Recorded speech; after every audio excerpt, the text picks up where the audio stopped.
Formålet ved dette forsøg er først og fremmest at bestemme tabelværdien for opdriften af en heliumballon, og derefter beregne, hvad opdriften af lige præcis den heliumballon, som vi har benyttet, er.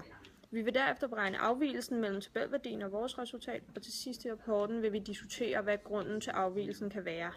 Det er derfor fordelagtigt at udlede Archimedes lov, da den angiver, hvordan man kan beregne størrelsen af opdrift.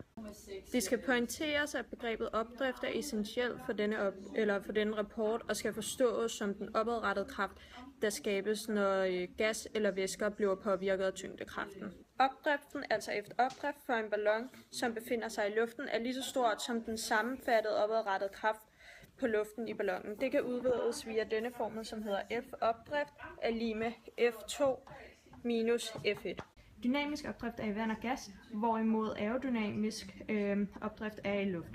Derved kan man omskrive Archimedes lov således, så den passer på en genstand, som i dette tilfælde er en heliumballon, der svæver i luften.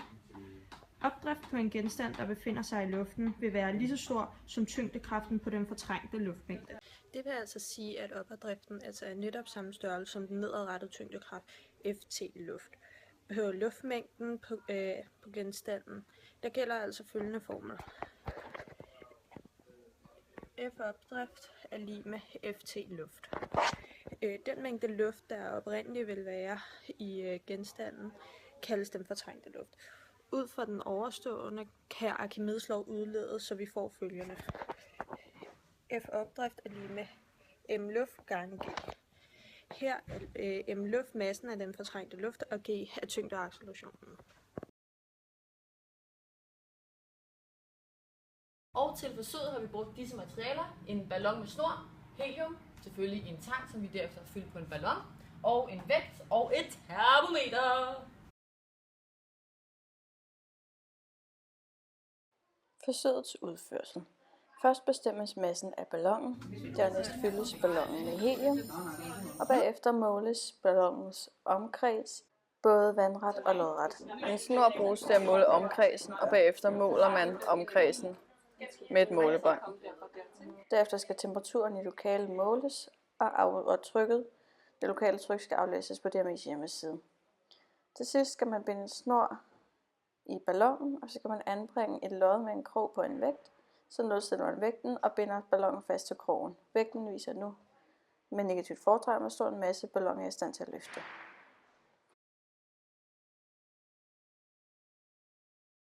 Og velkommen til beregning af del 1. Beregning af ballonens volumen. Her bruger vi formlen V er lige med 3/4 gange pi gange A gange B i anden. Vores A er den lodrette akse, som vi har målt til 107 cm. Vores B er den vandrette akse, som vi har målt til 104 cm. Det deler vi så med 2 gange pi, begge værdier, og kommer frem til følgende tal. De her tal sætter vi så ind i vores formel heroppe, og så får vi svar, som hedder 19.543,37 kvadratcentimeter. Det deler vi så med 1000 for at få volumen i liter. Så volumen er altså ca. 19,54 liter. Hej, nu er vi nået til anden del af beregningerne, hvor vi skal beregne densiteten af luft og af helium.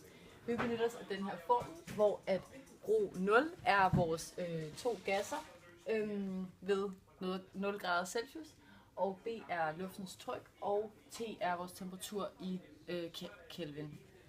Og vi starter med densiteten af luft, hvor vi har indsat vores værdier, og beregnet til 1,19 kilo per kubikmeter. Og densiteten for helium har vi regnet ud lige sådan med samme formel, som vi så har fået til 0,17 kilo per kubikmeter. Nu skal vi beregne massen af den fortrængte luft og opdriften på ballonen. Og vi starter med at beregne massen af den fortrængte luft. Og der bruger vi Archimedes lov, som vi kom ind på tidligere, som står her. M luft er lige med V gange densiteten af luft.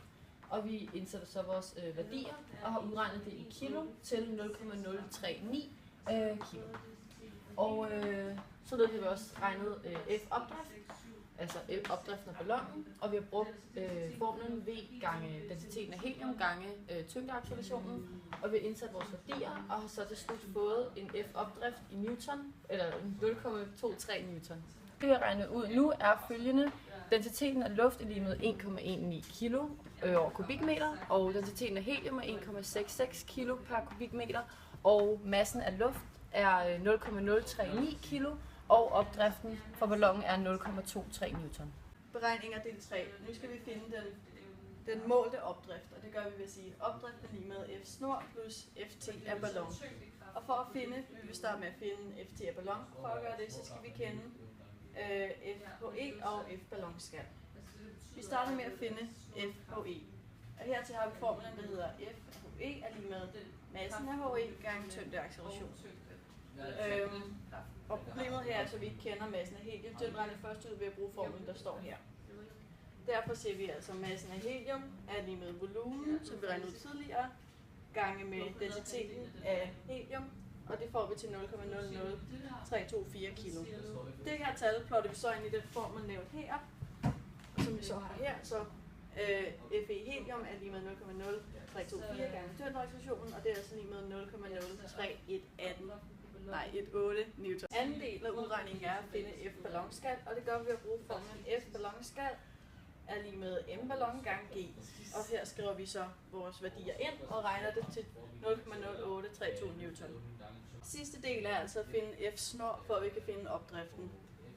Og F-snor er lige med løfteevnen gange tyngdeaccelerationen, og det får vi altså til 0,099 newton. Da vi nu på de tidlige beregninger kender F helium, som er 0,0318 newton, og F ballonskal, som er 0,0832 newton, kan vi nu beregne Ft ballon. Og det gør vi ved at plusse de her to, og så får vi altså, at Ft ballon er lige med 0,014 newton. Så kan vi endelig udregne F opdrift, altså vores målte opdrift. Og det gør vi ved at sige F snor plus Ft ballon. Og som man kan se her, så bliver det 0,2113 newton. Nu har vi beregnet en procentvis afvigelse af vores teoretiske F-opdrift og vores målte F-opdrift ved hjælp af den her formel. Og vi har så indsat vores målte værdi og vores teoretiske værdi og fået ladet op til procent og fået det til 7,243%. Nu er vi nået til fejlkilder og diskussion, og her vil jeg blandt andet kigge på den procentvise afvigelse, vi har målt. Og vi kan se, at vi kommer frem til en målværdi, der er væsentligt mindre end den teoretiske værdi, hvilket jo så betyder, at vi har fået en procentvis afvigelse på 7,243%, hvilket betyder, at vores fejlkilder har en ret stor indflydelse på vores endelige værdi. En væsentlig fejlkilde er også vores måleusikkerhed, der var, da vi målte diameteren på vores ballon, både den lodrette akse og den vandrette akse. Det var svært at angive, hvor at akserne skulle starte eller måles fra, og vi målte med en tråd, som derefter blev målt med en målebånd, og der kunne have været rimelig stor usikkerhed på de målinger. Og derfor så kan det have haft en stor indflydelse på vores beregninger af volumen af ballonen til sidst, da vores diameter var lidt... omkreds! Hvad var der ellers af fejlkilder? Jamen derudover så var der jo også den fejlkilde, at der var et overtryk inde i ballonen. Det vil sige altså, at densiteten af helium inde i ballonen, den har været forkert. Vi har beregnet en forkert densitet, da trykket i ballonen har været større end det tryk, der har været uden for ballonen. Altså det atmosfæriske tryk var lavere end det, der var inde i ballonen. Og ja, det har så også påvirket vores beregninger af densiteten af helium.